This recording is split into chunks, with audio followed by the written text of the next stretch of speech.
बघा काय योगायोगा दोघं पण इथं आहेत. म्हणजे माझ्याबरोबर जी त्यावेळी आम्ही निवडून आलो मला दिला होता हाताचा पंजा बरं का, आणि खाली सायकली होत्या दोन, बरोबर ना.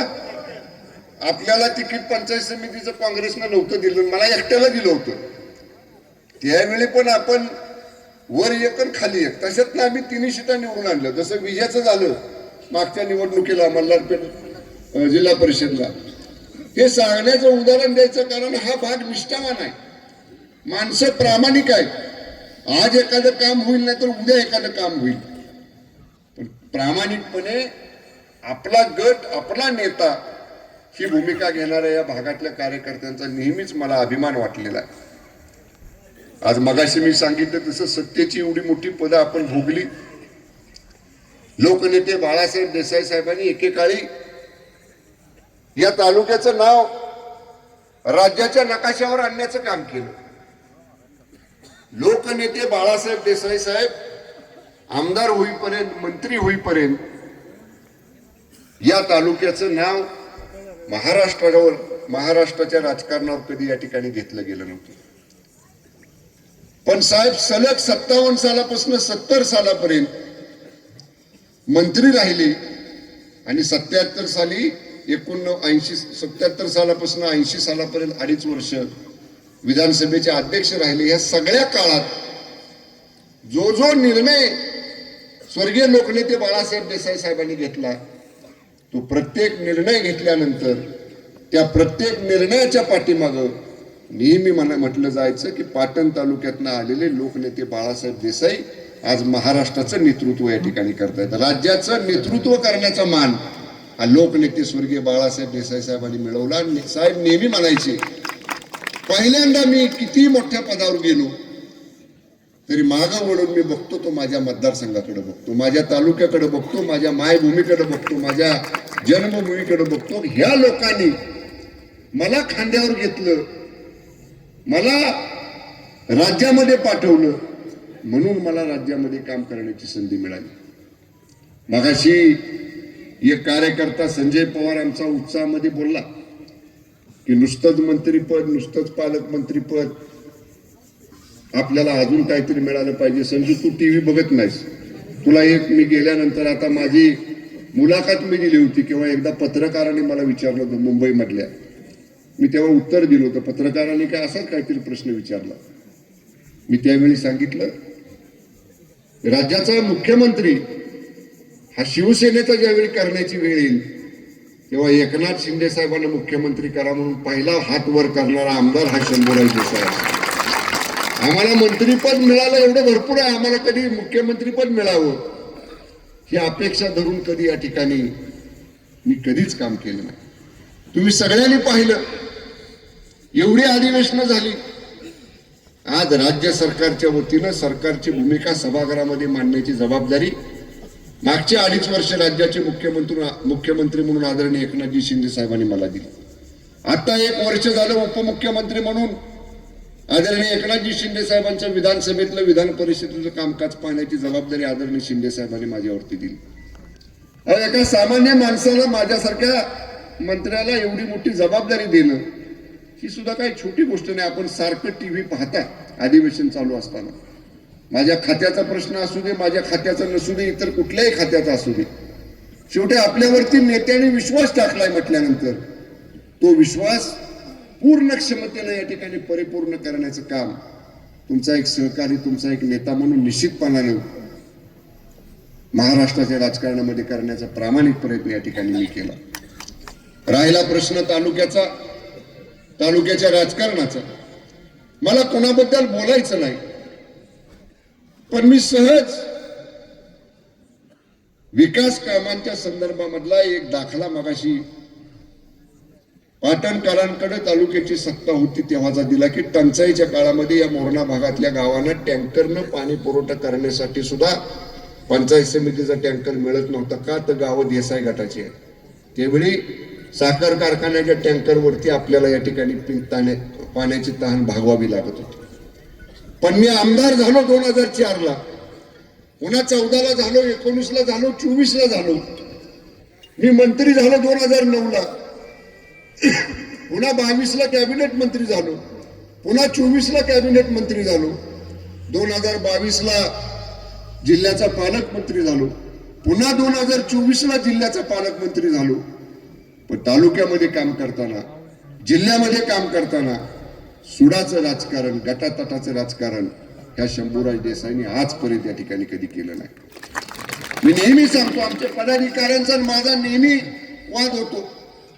पदाधिकारी म्हणतात, साहेब जनता दरबारमध्ये तुम्ही दर 15 दिवसातनं 8 दिवसातनं बसता, शेकडो माणसं म्हटले जनता दरबारमध्ये तुमच्याकडे येतात, येईल त्याचं काम तुम्ही करता, येईल त्याच्या कामावर आदेश देता, येईल त्याच्या कामासाठी अधिकाऱ्यांना फोन लावता, येईल त्या माणसाचं काम करायसाठी शेजारी असणाऱ्या अधिकाऱ्यांना थेट तुम्ही आदेश देता. मग म्हणले ते गावात गेल्यावर भागात गेल्यावर आम्हाला विचारत नाही. निवडणुकीच्या वेळी बऱ्याचदा माणसं म्हणली ती विरोधात काम करतात, तुमच्या आपल्या बाजूने काम सुद्धा करत नाही. मी नेहमी आमच्या पदाधिकाऱ्यांना सांगतो, अरे आज आपल्याकडे सत्ता आहे, आपण आमदार आहे, मंत्री आहे, पालकमंत्री आहे, येतात विश्वासाने लोक येतात, ठीक आहे, आतापर्यंत त्यानं नसेल आपलं काम केलं, पण आज त्याला जर माझ्या जनता दरबारमध्ये आल्यानंतर त्याला अनुभव आला की याच्या अगोदर एवढ्या निवडणुका झाल्या, मी एक मत एक फुली कधी शंभूराजाला मारली नाही, एकदा बटन कधी शंभूराजाच्या नावापुढलं दाबलं नाही, पण तरी शंभूराजाकडे गेल्यावर जर त्यानं माझं काम केलं असेल तर पुढल्या वेळी मतदान करायला गेल्यानंतर जाताना बटन दाबताना तरी त्याची सत्सर विवेक बुद्धी जागी होईल की बाबा ह्याचं बटन दाबलं पाहिजे, आपण ह्याला आपलं काम केलं. आणि सारखंच मताचं राजकारण, मताचा विचार डोळ्यासमोर ठेवून कधी नेत्यांनी काम करायचं नसतं. लोकनेते बाळासाहेब देसाई साहेबांनी किती जणांना मोठं केलं. लोकनेते बाळासाहेब देसाई साहेबांनी कितीतरी घरं उभी केली, कितीतरी लोकांना मोठ्या मोठ्या पदावर नेलं.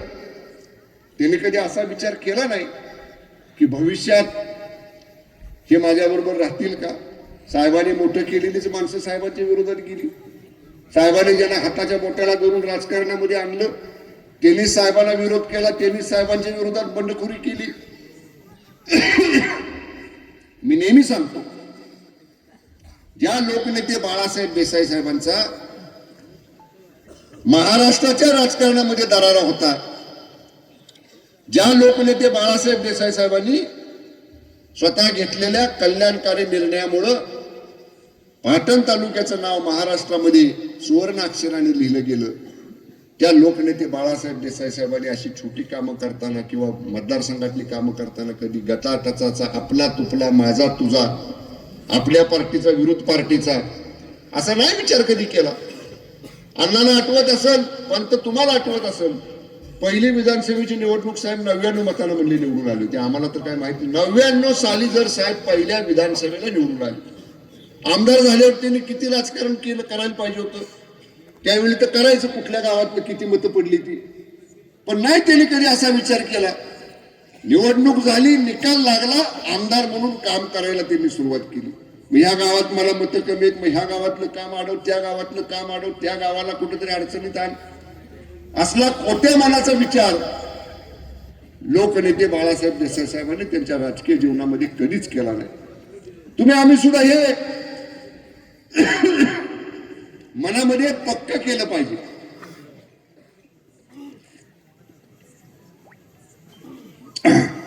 आणि मी कार्यकर्त्यांना, पदाधिकाऱ्यांना सुद्धा या निमित्तानं सांगणार आहे. ठीक आहे, काही लोकांना पटतं, काही लोकांना पटत नाही, काही लोक आपल्याबरोबर असतात, काही लोक आपल्या विरोधामध्ये असतात. आपण काम करत राहिलं पाहिजे, सकारात्मक काम केलं पाहिजे. त्याचं उदाहरण एक देतो. तुम्ही सगळ्यांनी पाहिलं, 2022ला आम्ही एक भूमिका घेतली. आम्ही एक भूमिका का घेतली, कशासाठी घेतली ते अनेक वेळा सांगितलं. मला विश्वास होता की माझ्या मतदारसंघातली जनता, माझ्या मतदारसंघातले मतदार मी घेतलेल्या निर्णयाच्या पाठीमागे ठाम राहतील. त्याचं कारण 2019 ते 2022 महाविकास आघाडीचं सरकार होतं. भले पहिल्यांदा आपण राज्यमंत्री झालो. संगत कुणाची होती?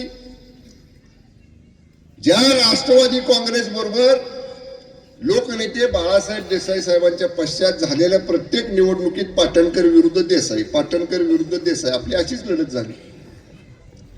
ते आम्हीच बरोबर एका सरकारमध्ये. आम्ही उद्धव ठाकरे साहेबांना नाना हात जोडून सांगत होतो, साहेब हे नको.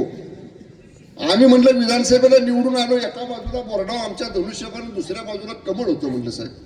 एका बाजूला बाळासाहेब ठाकरे साहेबांचा फोटो होता, दुसऱ्या बाजूला म्हणलं माननीय पंतप्रधान नरेंद्र मोदी साहेबांचा फोटो होता. त्याच्याकडे बघून लोकांनी आम्हाला निवडून दिले, त्यांच्या विरोधात जायचं. नाना बरं झालं, तुम्हाला एक उदाहरण, तुम्ही बोलताना परवा जे म्हणला आपण मल्हारपेठचा किस्सा आपला चर्चेत आला. अहो त्यावेळी आम्ही राज्यमंत्री, युवराज आदित्य साहेब कॅबिनेट मंत्री, आणि त्याने आल्या आल्या सांगितलं होतं मल्हारपेठच्या सभेत, एक जणांनी स्वागत करायचं, उमेदवारांचं भाषण, माझं भाषण, मला लगेच जायचंय. नाना बिचारा प्रेमानं हार घेऊन आलेला. माझी इच्छा होती बाबा घालावं, पण तिकडनं डोळे एवढे मोठे आमच्याकडे केले जाते. ते जरी आम्ही लहान वयानं, ते जरी आमच्यापेक्षा वयानं लहान असले तरी आता शेवटी नेत्यांचा मुलगा, त्यांच्या वडिलाच्या मंत्रिमंडळात आम्ही मंत्री. त्याने असं बघितलं, मी नानाला म्हणलं नाना थांबा, आता नका हार घालू, नंतर हार घाला, त्यांना बोलू द्या म्हणलं भाषण. त्याच्यामुळे ते आपला गैरसमज झाला. त्याला कारणीभूत ते नेतेच होते. आता हे तुम्हाला मी उघड सांगतो, पण ठीक आहे, तुम्ही समजून घेतलं. आम्ही 22ला भूमिका घेतली, काय झालं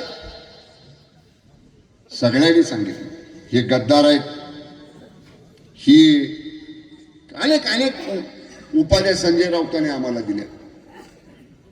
आम्ही विश्वासानं सांगितलं, आम्ही कधी बाळासाहेब ठाकरेंचा विचार सोडला नाही, आम्ही कधी धनुष्यबाण सोडला नाही, आम्ही कधी शिवसेना सोडली नाही. सगळे कोर्टात गेले आमच्या विरोधामध्ये. कोर्टानं काय, निवडणूक आयोगानं काय निकाल दिला, म्हणजे शिंदे साहेबांच्या बरोबर जे आहेत त्यांना धनुष्यबाणाचं चिन्ह, शिंदे साहेबांच्या बरोबर जे आहेत त्यांना शिवसेना पक्षाचं नाव. आता घटनेनं आम्हाला दिलं, निवडणूक आयोगानं आम्हाला दिलं, त्याच्या विरोधात काय लोक कोर्टात गेली, कोर्टानं त्यांचं ऐकून सुद्धा घेतलं नाही.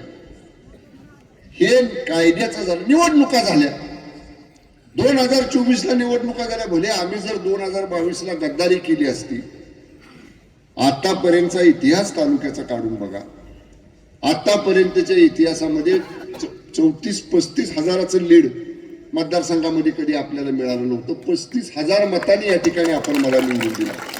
माझं काम होतं, सगळं होतं, पण जर असं काही लोकांच्या मनामध्ये असतं, एवढ्या मोठ्या फरकाने लोकांनी आपल्याला निवडून दिलं नसतं. आज हा जो विश्वास आपण संपादन केलेला आहे, मी पदाधिकाऱ्यांना सांगतो, कार्यकर्त्यांना सांगतो, सगळ्यांना सांगतो की हा विश्वास हा पुढे पिढ्यानपिढ्या या ठिकाणी आपल्याला जपायचा. आयुष्यात पैसा आज मिळवता येईल, धन आज मिळवता येईल, दौलत आज मिळवता येईल, उद्या मिळणार नाही.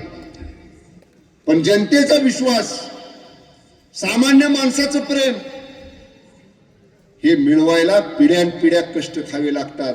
आणि माझं नशीब आहे की लोकनेते बाळासाहेब देसाईंच्या कुटुंबात मी जन्माला आलो. या देसाई परिवार हा पाटण तालुक्याची सेवा करण्यामध्ये स्वतःला धन्य समजतो. लोकनेते बाळासाहेब देसाई साहेबांनी या तालुक्याची सेवा केली, स्वर्गीय आबासाहेबांनी केली, मी करतोय, रविराजे करतायत, आमची 4थी पिढी यशराजच्या रूपानं ते सुद्धा पुढे या ठिकाणी लोकांसाठी सहकाराच्या माध्यमातून, तालुक्याच्या माध्यमातून या ठिकाणी काम करतायत. आज आपण सगळ्यांनी, सुनील मोरेंचा प्रवेश झाला, नानाचा प्रवेश झाला, पक्ष मजबूत झाला, गट मजबूत झाला, हवेत राहता उपयोगाचं नाही. आता पुढे 2-4 दिवसात कदाचित, काल आता आज का काल निवडणुका महानगरपालिकेचे लागले, आता आपलं वाजायला सुरुवात होईल. बरेच नौके चेहरे आज दिसायला लागले की मला इथे, अनेक म्हणजे बऱ्याच वेळा नसणारे आज सगळे समोर समोर चेहरे दिसायला लागले. पण ठीक आहे, त्याचा निर्णय का मावले, आपली कोर कमिटी बसून ठरवू आपण काय. आता आम्ही नवीन केलाय नियम ह्यावेळी, सगळे इच्छुक असतील त्यांना आत्ताच सांगतो. आता पहिल्यासारखं माझ्या एकट्याच्या हातात काय नाही. आम्ही 7 लोकांची किंवा 9 लोकांची 261 पाटण विधानसभा मतदारसंघाची कोर कमिटी करणार आहे. आणि त्या कोर कमिटीमध्ये बसून आम्ही इच्छुकांच्या मुलाखती घेणार. कुणी इच्छुक राहावं, कुणाला उमेदवारी द्यावी, काही नियम तयार करणार आहे. नियमावली, ह्या निकषामध्ये बसणाऱ्यालाच उमेदवारी द्यायची. माऊली बरोबर का ठरलंय आपलं, म्हणजे मी काय मंच सांगतोय असं नाही. आम्ही निकष ठरवणार आहे, नियम ठरवणार आहे, त्याच्यात जो बसत त्याला उमेदवारी. त्यामुळे त्याचा विषय निवडणुका लागतील तेव्हा आपण घेऊ. या विभागात मला परत एकदा सांगायचे, विकास कामाला तर मी कधी कमी पडलो नाही. जेवढी जेवढी विकास कामं देता आली, जास्तीत जास्त विकास कामं देता आली, तेवढी जास्तीत जास्त विकास कामं या मोरणा भागाला देण्याचा प्रयत्न केला. अजूनही काही कामं राहिली असतील तर आता 1-2 महिने आता हे आचारसंहितेत जातील. आचारसंहिता संपली की त्याही कामांचा, विकास कामाला निधी द्यायला कुठंच या ठिकाणी मी कमी पडणार नाही. मी तुम्हाला नेहमी सांगितलं, सत्तेत नव्हतो तेव्हा मला मर्यादा होत्या, पण आपण सत्तेत आहे, मंत्री आहे, जिल्ह्याचा पालकमंत्री आहे, त्यामुळं कुठेही विकास कामं या पूर्ण 261 पाटण विधानसभा मतदारसंघामध्ये विकासाची कामं द्यायला या ठिकाणी मी कधीच या ठिकाणी कमी पडणार नाही. ते देताना माझं जास्तीत जास्त लक्ष ह्या माझ्या मोरणा भागाकडे असेल. त्याचं कारण चढत्या काळात आणि पडत्या काळात सुद्धा ह्या भागानं प्रामाणिकपणे या ठिकाणी मला साथ केलेली आहे.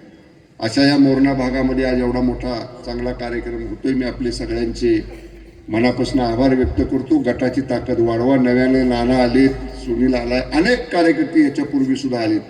गावागावामध्ये गटाची ताकद वाढवा.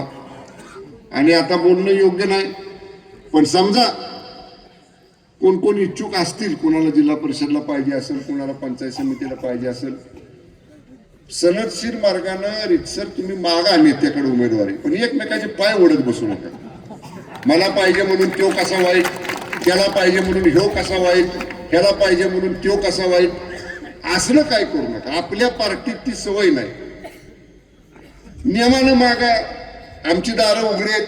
केव्हा मी नसलो तर रविराजे आहेत, यश दादा आहेत, आम्हाला कधीही भेटा, सांगा कशासाठी पाहिजे, काय पाहिजे.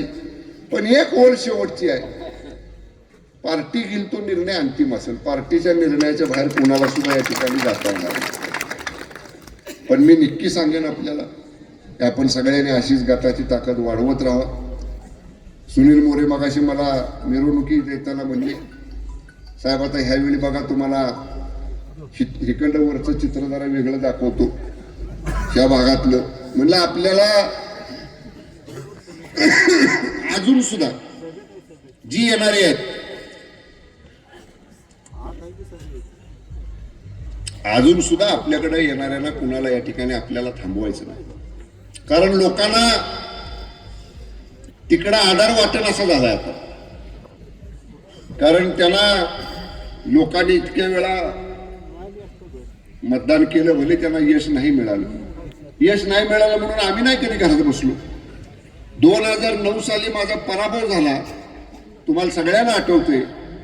एक दिवस मी थांबलो नाही तर दुसऱ्या दिवशी पडल्याला उमेदवार हात जोडायला दारात येतो, हे महाराष्ट्राने कधी बघितलं नव्हतं. पण पडल्याला असून सुद्धा मी लोकांच्या दारात गेलो आणि सांगितलं, दोष तुमचा नाही, दोष माझ्या नशिबाचा आहे. म्हटलं अरे 580 मतं म्हणजे काय हो?